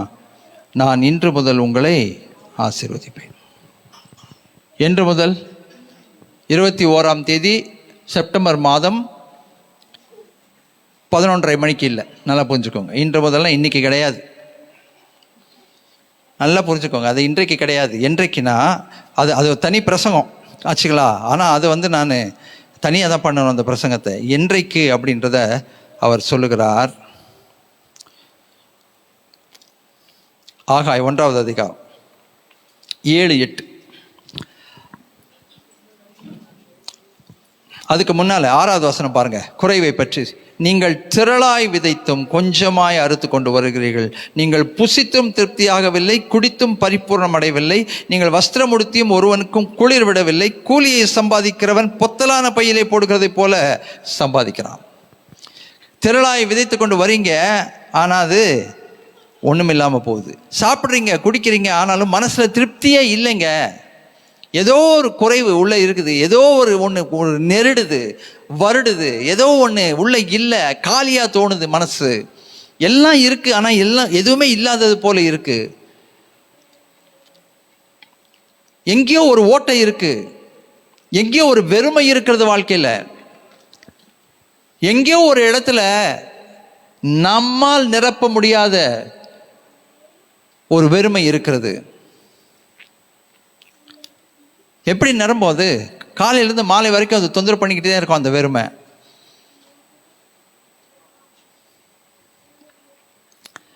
ஏழாவது வசனத்தில் ஆண்டவர் சொல்லுகிறார், அதே தான் 5வது வசனத்தையும் சொல்லுகிறார், உங்கள் வழிகளை சிந்தித்து பாருங்கள் என்று சேனைகளின் கர்த்தர் சொல்லுகிறார். உங்கள் வழிகளை சிந்தித்து பாருங்கள். நீங்கள் எந்த பாதையில் நடக்கிறீங்க, நீங்கள் எப்படி நடந்து கொண்டிருக்கிறீங்க, அந்த பாதை என்ன மாதிரி பாதை, கர்த்தருக்கு உகந்த பாதையா இல்லையா, அந்த பாதையில் நன்மைகளை நீங்கள் எதிர்பார்த்து போய் கொண்டிருக்கிறீர்களா, ஆண்டவர் இருக்கிறார் அந்த பாதையில், இடதுபுறம் வலதுபுறம் சாய்ந்த பாதைகளா, வழி இதுவே இதில் நடவுங்கள் என்று சொல்லுகிற தேவ குரல் கேட்கிறதா? உங்கள் வழிகளை சிந்தித்து பாருங்கள். ஒரு பாதை இருந்தால் பயணம் இருக்கும், பயணம் இருந்தால் அந்த பயணத்திற்கு ஒரு முடிவு இருக்கும். ஏங்க, நான் இங்கேருந்து சும்மா ஒரு உதாரணம் சொல்கிறேன், உங்களுக்கு எல்லாமே ஓரளவுக்கு இடம் தெரியும் இல்லையா? இப்போ இங்கேருந்து நான் சோழிங்கநல்லூர் போகணுன்னு நினைக்கிறேன். சோழிங்கநல்லூருக்கு எப்படி போகலாம்? ஓஎம்ஆர்லேயும் போகலாம், ஈசிஆர்லேயும் போகலாம். ஆனால் நான் இங்கேருந்து கிளம்பி அடையாறு பக்கம் போகிறேன். நீங்கள் பார்க்குறீங்க, பாஸ்டர் அடையாறு பக்கம் போயிட்டுருக்கிறாரு, என்ன கேட்பீங்க? பாஸ்டர் நீங்கள் சோழிங்கநல்லூர் தானே போகிறேன்னு சொன்னீங்க. ஆமாம், அப்புறம் அடையாறு பக்கம் போயிட்டுருக்குறீங்க.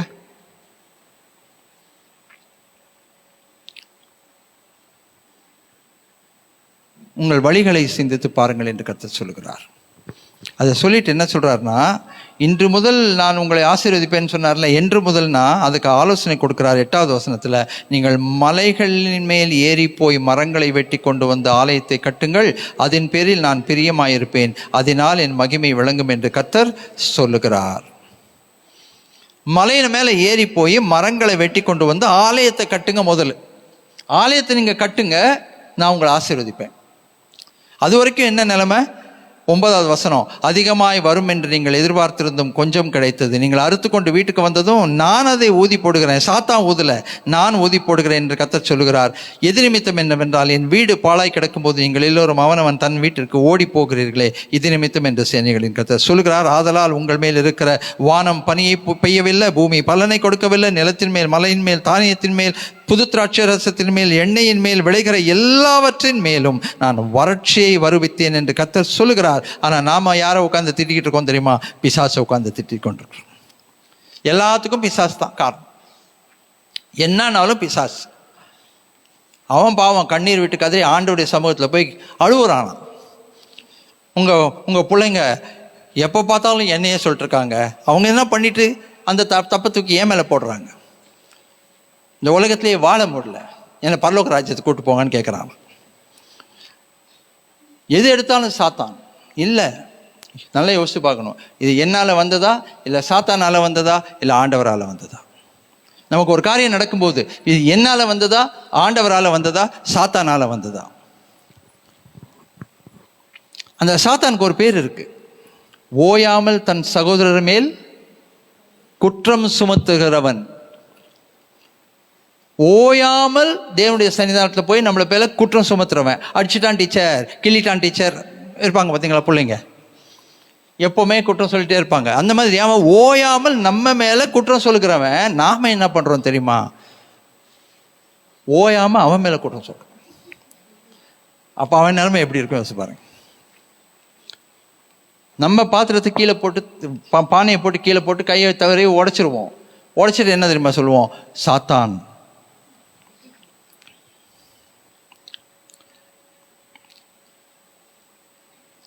ஃபுல் சுகர் கம்ப்ளைண்ட் 12 மணிக்கு நைட்டு எல்லாம் தூங்கின பிறகு இது நடந்த சம்பவம்.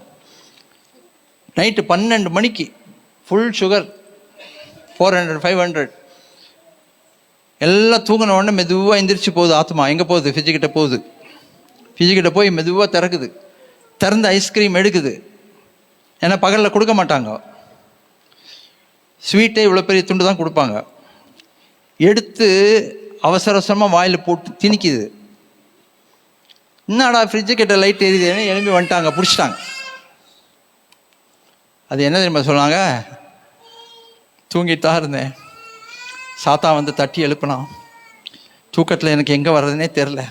பாருங்கள், என்னை கொண்டாந்து ஃப்ரிட்ஜு கிட்ட நிற்க வச்சு வாயில் திணிக்கிறான். எல்லாத்துக்கும் அவனை கூட சொல்லக்கூடாது, தெளிவாக இருக்கணும். இது தேவன் செய்கிறார், இல்லை இது நான் செஞ்சதுனால வந்தது, இல்லை இது அவன் செஞ்சான். ஆலோசனை என்ன தெரியுமா? நீங்கள் மலைகளின் மேல் ஏறி போய் மரங்களை வெட்டி கொண்டு வந்து ஆலயத்தை கட்டுங்கள், அதன் பேரில் நான் பிரியமாயிருப்பேன், அதனால் என் மகிமை விளங்கும் என்று கர்த்தர் சொல்லுகிறார். என்றைக்கு நீங்கள் ஆலயத்தை கட்டுகிறீர்களோ அன்றைக்கு உங்கள் வாழ்க்கையில் இன்று முதல் நான் உங்களை ஆசீர்வதிப்பேன் என்று கர்த்தர் சொல்லுகிறார். உடனே நினச்சிடாதீங்க, பாஸ்டர் காணிக்கை கேட்க போகிறார் போல பில்டிங் ஃபண்டுக்குன்னு. காணிக்கை இங்கே கேட்குறது வழக்கம் கிடையாது, உங்களுக்கு தெரியும். நிறைய பேர் இந்த அப்படி தான் பிரசங்கம் பண்ணுவாங்க. ஆலயத்தை கட்டுனா ஆலயத்துக்கு கொடு, ஆலயத்துக்கு வந்து சேரு, ஆலயத்தில் வந்து ஊழியம் செய், ஆலயத்துல இல்லை. ஆலயத்தை கட்டுனா என்ன தெரியுமா? நீ முதலாவது உன்னையே தேவாலயமாய் கட்டு. உன்னையே நீ தேவாலயமாய் நீ கட்டு. 1 கொரிந்தியர் 3வது அதிகாரம். முதல் நீ தேவாலயமாய் மாறு. இது எல்லாருக்கும் இருக்கிற ஒரு பெரிய ஒரு சவால். நீ உன்னை தேவாலயமாய் கட்டி எழுப்பு. 1 கொரிந்தியர் 3வது அதிகாரம்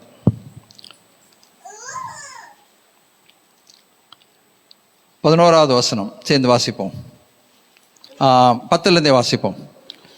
எனக்கு அளிக்கப்பட்ட தேவ கிருபையின்படியே புத்தியுள்ள சிற்பாசாரியைப் போல அஸ்திபாரம் போட்டேன், வேறொருவன் அதன் மேல் கட்டுகிறான், அவனவன் தான் அதன் மேல் இன்ன விதமாய் கட்டுகிறான் என்று பார்க்க கடவன். போடப்பட்டிருக்கிற அஸ்திபாரமாகிய இயேசு கிறிஸ்துவை அல்லாமல் வேறே அஸ்திபாரத்தை போட ஒருவனாலும் கூடாது. ஆமென். 16வது வசனம் பாருங்க, சேர்ந்து வாசிப்போம், வைராக்கியமாக வாசிப்போம். நீங்கள் தேவனுடைய ஆலயமாய் இருக்கிறீர்கள் என்றும் தேவனுடைய ஆவி உங்களில் வாசமாய் இருக்கிறார் என்றும் அறியாது இருக்கிறீர்களா? ஒருவன் தேவனுடைய ஆலயத்தை கெடுத்தால் அவனை தேவன் கெடுப்பார். தேவனுடைய ஆலயம் பரிசுத்தமாய் இருக்கிறது, நீங்களே அந்த ஆலயம். அல்லேலூயா. நீங்களே அந்த ஆலயம்.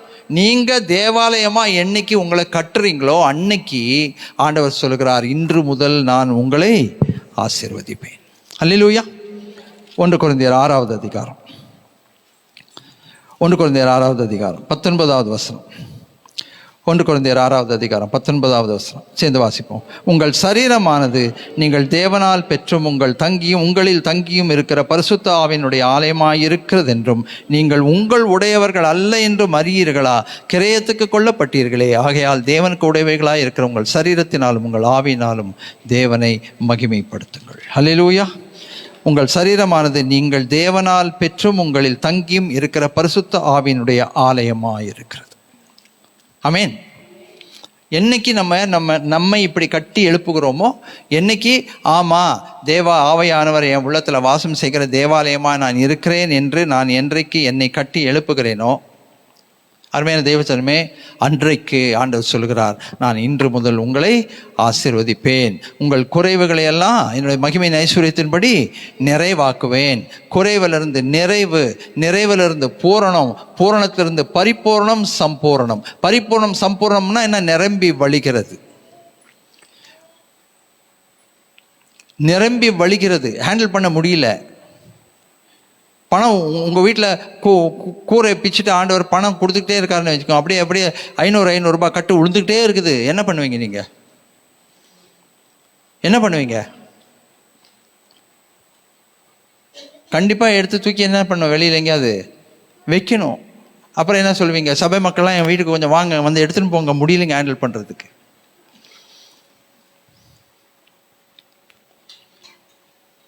வந்துக்கிட்டே இருக்கு. சம்பூரணம், பரிபூரணம். 112வது சங்கீதம். வாரி இறைத்தான், ஏழைகளுக்கு கொடுத்தான், அவனுடைய நீதி என்றைக்கும் நிற்கும். வாரி இறைத்தான். நம்ம வீட்டில் எது வாரி இறைப்போம்? மழை வந்தால் மழை தண்ணி உள்ளே ஏறிடுச்சுன்னா வாரி இறைப்போம். அதை தவிர வேற எதையும் வாரி இறைக்க மாட்டோம். ஆனால் வாரி இறைக்கிறதுக்கும் ஏழைகளுக்கு கொடுக்கறதுக்கும் அளவில் கர்த்தர் நம்மை நிரப்ப முடியும். எத்தனை பேர் நம்புறீங்க? அண்டசராசிரத்தின் அதிபதியால் செய்யக்கூடாத அதிசயமான காரியம் ஒன்றும் இல்லை. அவருக்கு 1 கோடி பெரிய விஷயம் இல்லை, 10 கோடி பெரிய விஷயம் இல்லை. வெள்ளியும் பொன்னும் என்னுடைய என்று கர்த்தர் சொல்லுகிறார். ஆமென். நடக்குமா நடக்காதா? அப்போ இன்னைக்கு டோட்டல் செய்தி என்னன்னா, நான் தேவாலயமாக என்னை கட்டி எழுப்பும்போது என் குறைவுகள் எல்லாம் நிறைவாகும். அவர் சொல்லுவார், நான் உங்கள் தேவனாயிருக்கிறேன், நீங்கள் என் ஜனங்களாயிருக்கிறீர்கள், என் பிள்ளைகளாயிருக்கிறீர்கள், சுதந்திரவாளிகளாக இருக்கிறீர்கள், உங்களை நான் ஆசீர்வதிப்பேன், உங்களை குறைவுகளை நிறைவாக்குவேன், இன்று முதல் உங்களை ஆசீர்வதிப்பேன், செழிப்படைய செய்வேன், எந்த ஏரியாலெல்லாம் குறைவு குறைவு குறைவு வெறுமை இருக்கிறதோ அதெல்லாம் மாற்றி போடுவேன், ஒரு நிறைவினாலே உங்களை நிரப்புவேன், ஒரு நிரம்பி வழிகிற வாழ்க்கைக்குள்ள உங்களை நடத்துவேன். என்னுடைய நோக்கம், உருவாக்கினவருடைய நோக்கம் உங்கள் வாழ்க்கையில் நிறைவேறும். நீங்கள் எங்கே போனாலும் ஆசீர்வாதமாக இருப்பீங்க, எங்கே போனாலும் நீங்கள் ஆசீர்வாதமாக இருப்பீங்க.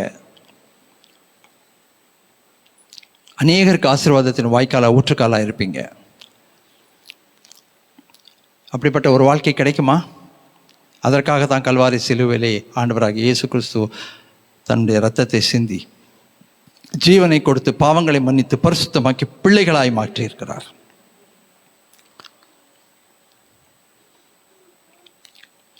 அந்த ஸ்தானத்தை நீங்களும் நான் காத்துக்கொண்டா கண்டிப்பாக அருமையான தேவஜனமே நாம் தேவனால் ஆசீர்வதிக்கப்படுவோம்.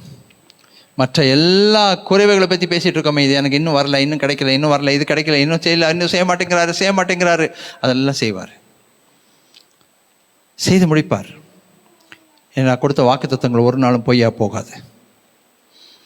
நாம் செய்ய வேண்டியதை நம்ம செஞ்சால் அவர் செய்ய வேண்டியதை அவர் கண்டிப்பாக செய்து முடிப்பார். பூமியும் வானமும் இணையும், நம் சித்தமும் தேவ சித்தமும் இணையும். தேவ சித்தம் நம்ம வாழ்க்கையில் நிறைவேறும் போது அவர் செய்ய வேண்டியதை செய்வார். பரம தகப்பனாக இருந்த அத்தனையும் நிறைவேற்றி தருவார். குறைவுகள் இல்லாத ஒரு நிறைவான ஒரு வாழ்க்கை, அநேகருக்கு ஆசீர்வாதமாக இருக்க ஒரு வாழ்க்கையை வாழ்வதற்கு தேவன் நமக்கு கிருபை அருளுவார். பிரசங்கிக்கிற நானே ஆகாதவனாய் போகாதபடி இந்த ஜீவ வசனத்திற்கு என்னையும் நான் தாழ்த்தி வெறுமையாக்கி ஒப்புக் கொடுக்கிறேன். கண்களை மூடி ஜெபிப்போம்.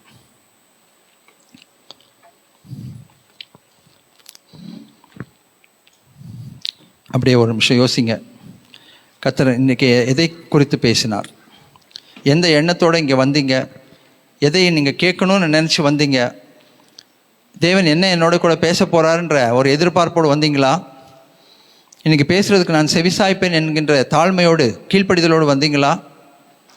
ஆண்டவர் எதை பேசினாலும் அதற்கு நான் கீழ்ப்படிவேன் என்கின்ற ஒரு வைராக்கியம் உங்களுக்குள்ளே இருக்கிறதா?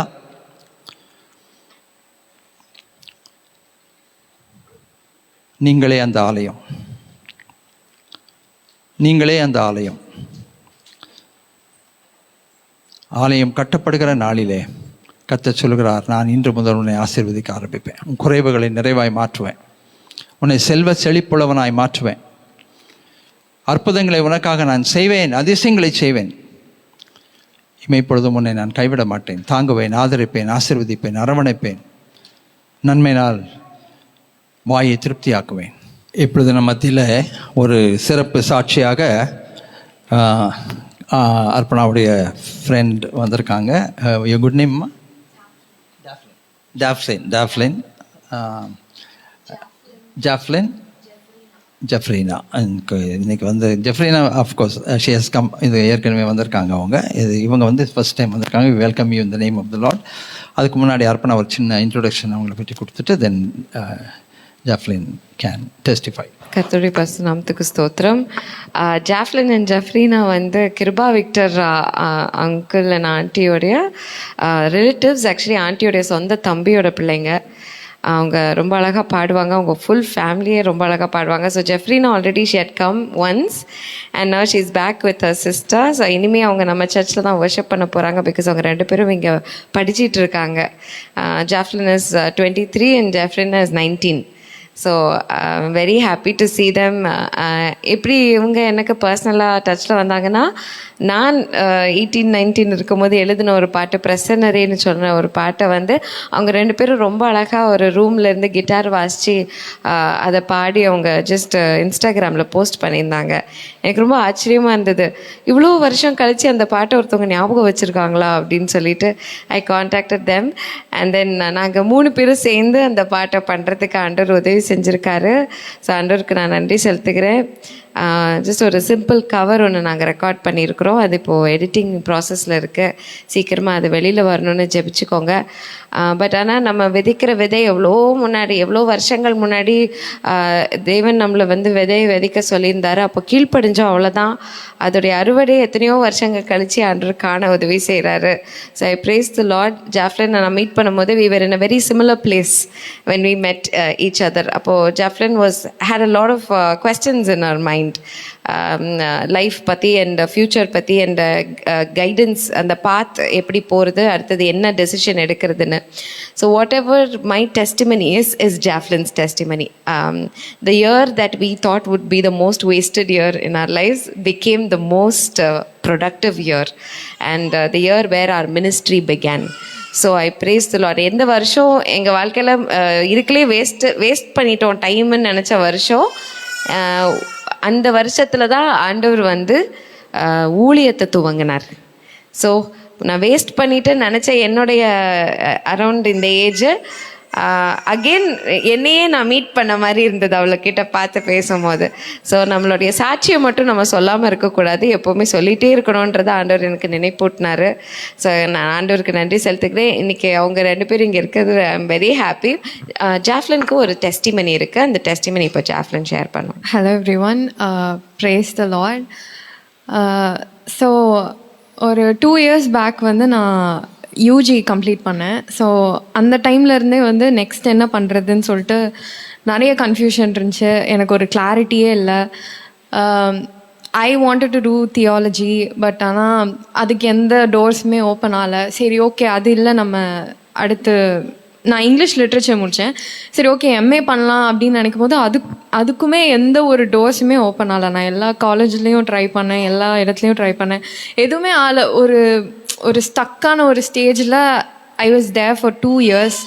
அப்போ நான் நினச்சேன், ஏன் ஆண்டவரே என்னை இப்படி வெயிட் பண்ண வைக்கிறீங்க, எனக்கு நான் எங்கே போகிறேன்னே தெரில, பட் ஆனால் நான் ஒரு இடத்துல நிற்கிறேன், எனக்கு நீங்கள் சொன்னாவது பரவாயில்ல, எனக்கு ஒரு ஹோப்பே இல்லாமல் இருக்குதுன்னு சொல்லிட்டு அந்த டைமில் தான் நான் வந்து அர்ப்பணா அக்காவை மீட் பண்ணேன். ஸோ அக்கா எனக்கு நிறைய விஷயத்தில் ரொம்ப சிமிலராக இருந்துச்சு எங்களோட பாத் எல்லாமே. அதுக்கப்புறம் வந்து நான் சரி ஏசப்பா நான் எம்பிஏ பண்ணுறேன் அப்படின்னு சொல்லிட்டு நான் டான்செட் எக்ஸாம் எழுதினேன். அப்போ வந்து என்னால் முடிஞ்ச பெஸ்ட்டை கொடுத்து நான் எழுதினேன். ஸோ அதில் வந்து ஐ காட் 90%. அதுக்கப்புறம் எனக்கு வந்து எஸ்எஸ்என் காலேஜ் சென்னை வரணும் அப்படின்னு ரொம்ப ஆசையாக இருந்துச்சு. அதுக்கப்புறம் நான் வந்து சரி அதோட உள்ள இன்டேக் எலிஜிபிலிட்டி பார்க்கும்போது 97% இருந்தால் தான் உள்ளே போக முடியும் அப்படின்னு. எனக்கு வந்து நான் கேட்குற எல்லோரும் சொன்னாங்க, இதுக்கு நோ வே, வாய்ப்பே இல்லை, 90%லாம் அந்த காலேஜுக்குள்ளே கிடைக்காது, அது ரொம்ப ஸ்ட்ரிக்டான காலேஜ், அவங்க மார்க்ஸ் பேசிஸில் தான் எடுப்பாங்க, மெரிட்டில் 90% கிடைக்காது, 97 தான் கிடைக்கும் அப்படின்னு சொல்லிட்டு. அதுக்கப்புறம் நான் சரின்னு சொல்லிட்டு அந்த காலேஜுக்கு அப்ளை பண்ணி அதுக்கு வெயிட் பண்ணிகிட்டு இருந்தேன். அதோட ப்ராசஸ் எப்படின்னா, ஒரு இன்டர்வியூ வைப்பாங்க, அதுக்கப்புறம் தான் அவங்க செலக்ட் பண்ணுவாங்க. எல்லோரும் சொன்னாங்க இன்டர்வியூ கால் கூட வராது அந்த காலேஜ்லேருந்து, நீ அவ்வளோ ஹோப்லாம் வச்சுக்காத, நீ அதர் காலேஜஸ் ட்ரை பண்ணு அப்படின்னு சொல்லிட்டு எல்லோரும் சொன்னாங்க. சரின்னு சொல்லிட்டு நான் வெயிட் பண்ணிகிட்டு இருந்தேன். திடீர்னு ஒரு நாள் ஐ காட் அன் இமெயில், இந்த மாதிரி உங்களுக்கு அங்கே நாங்கள் இன்டர்வியூக்கு கூப்பிட்றோம், நீங்கள் வாங்க அப்படின்னு சொல்லிட்டு. சரின்னு சொல்லிட்டு நானும் அங்கே போனேன், இன்டர்வியூ அட்டன் பண்ணிட்டு வந்துட்டேன். ஒரு 10 days அவங்க ரிசல்ட் சொல்லுவாங்க, பட் ஒரு ரிப்ளையுமே வரல அங்கேருந்து. நான் வந்து என்ன ஏசப்பா, நீங்கள் தானே என்னை அனுப்பிச்சிங்க, நான் என்னோடய பெஸ்ட்டை கொடுத்தேன், பட் உங்களோட சித்தமாக இருந்தால் என்னை அங்கே கூட்டிகிட்டு போங்க ஏசப்பா அப்படின்னு சொல்லிட்டு நான் ப்ரேயர் பண்ணிகிட்டு இருந்தேன். 1 month ஆச்சு, 2 months ஆச்சு, எதுவுமே நடக்கலை. எனக்கு ஒரு மாதிரி ரொம்ப ஹோப்லெஸ் ஆயிடுச்சு. ஆனாலும் நான் அதுக்கப்புறம் சரி ஏசப்பா, என்னோடய ஆசையை தாண்டி உங்களோட சித்தம் எதுவோ அதுவே நடக்கட்டும்னு விட்டுட்டேன். அதுக்கப்புறம் கோயம்புத்தூரில் ஒரு காலேஜில் எனக்கு கிடச்சிது. அங்கேயும் நான் போய் ஃபீஸ்லாம் பே பண்ணிட்டு வந்துட்டேன். எனக்கு இந்த காலேஜோட தாட்டே இல்லை. ஓகே, நான் அதை ஆசைப்பட்டேன், பட் ஆண்டவர் அங்கே வைக்கல அப்படின்னு சொல்லிட்டு நான் அதை விட்டுட்டேன் அப்படியே. அதுக்கப்புறம் ஒரு நாள் வந்துட்டு எனக்கு அந்த காலேஜ் போய் ஃபீஸ்லாம் பே பண்ணிட்டு வந்ததுக்கப்புறம் எனக்கு கோயம்புத்தூரில் வந்து ஒரு ஒரு ஒரு பீஸ் ஆஃப் மைண்டே இல்லை. நான் தான் சொன்னேன், ஏசப்பா எனக்கு ஏன்னு தெரில, எனக்கு ஒரு பீஸ் ஆஃப் மைண்டே இல்லை.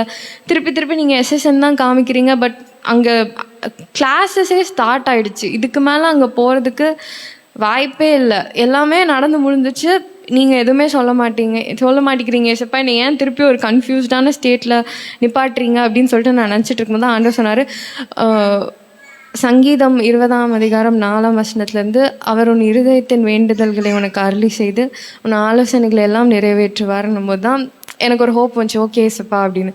1 மாதம் ஆகிட்டு கிளாஸ் ஸ்டார்ட் ஆகி, இதுக்கு மேலே அங்கே போகிறதுக்கு முடியவே செய்யாது. ஒரு நாள் ரேண்டமாக ஒரு கால் வந்தது அந்த காலேஜ்லேருந்து, இந்த மாதிரி எங்களுக்கு ஒரே ஒரு சீட் இருக்குது, நீங்கள் வந்து எடுத்துக்கோங்க அப்படின்னு சொல்லிட்டு. என்னால் நம்பவே முடியல. நான் எப்படி ஏசப்பா முடிஞ்சிடுச்சு நான் நினச்ச விஷயத்த நீங்கள் எப்படி தொடங்கினீங்க? நான் ஒரு எண்டில் வந்து ஒரு பிகினிங்கை பார்த்தேன் அந்த டைமில். அப்போ தான் நினச்சேன், ஆண்டவரால் ஆகாத காரியம் வந்து ஒன்றுமே இல்லைன்னு.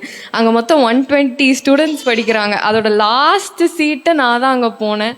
எனக்கு அங்கே காலேஜ்குள்ளே போகும்போது எல்லாமே வந்து ஒரு ஒரு ஒரு கானான்குள்ளே போன மாதிரி, ஒரு ப்ராமிஸ்ட் லேண்ட்குள்ளே போன மாதிரி ஒரு ஃபீல் இருந்துச்சு. இப்போ இங்கே நான் SSNல MBA பண்ணிகிட்ருக்கேன். நான் நினச்சேன் ஒரு நாள் வரும், நான் சென்னையில் வருவேன், இந்த சர்ச்சில் வந்து நான் இதை டெஸ்டிமோனியாக சொல்லுவேன், ஏன்னா ஆண்டவர் இதை பண்ணியிருக்காருன்னு சொல்லிட்டு. ஸோ நான் ஆண்டவருக்கு நன்றி செலுத்துக்கிறேன். ஸோ அங்கிளுக்கும் ஆன்ட்டிக்கும் அக்காக்கும் thank you so much for giving this opportunity. Praise the Lord. Thank you. என் ஆத்துமாவே கர்த்தரை ஸ்தோத்திரி, என் முழு உள்ளமே அவருடைய பரிசுத்த நாமத்தை ஸ்தோத்திரி. என் ஆத்துமாவே கர்த்தரை ஸ்தோத்திரி, அவர் செய்த சகல உபகாரங்களை மறவாதே. ஆமீன். நம்முடைய ஆண்டவராக இயேசு கிறிஸ்துவின் கிருபை, பிதாவின் அன்பு, பரிசுத்த ஆவியானவருடைய இணைப்பிரியாத அந்யோன்ய ஐக்கியம் நம் அனைவரோடும், நம்முடைய குடும்பத்தின் பிள்ளைகளோடும், சபை மக்களோடும், தூரத்திற்கு நம்முடைய பெற்றோர், பிள்ளைகள், கூட பிறந்தவர்களோடும், மிஷனரி குடும்பத்தோடும், உலகமெங்கில் இருக்கிற பரிசுத்தவான்களோடும் இன்றும் என்றும் நிலைத்திருப்பதாக. ஆமென். அல்லேலூயா. God bless you. God bless you. God bless you.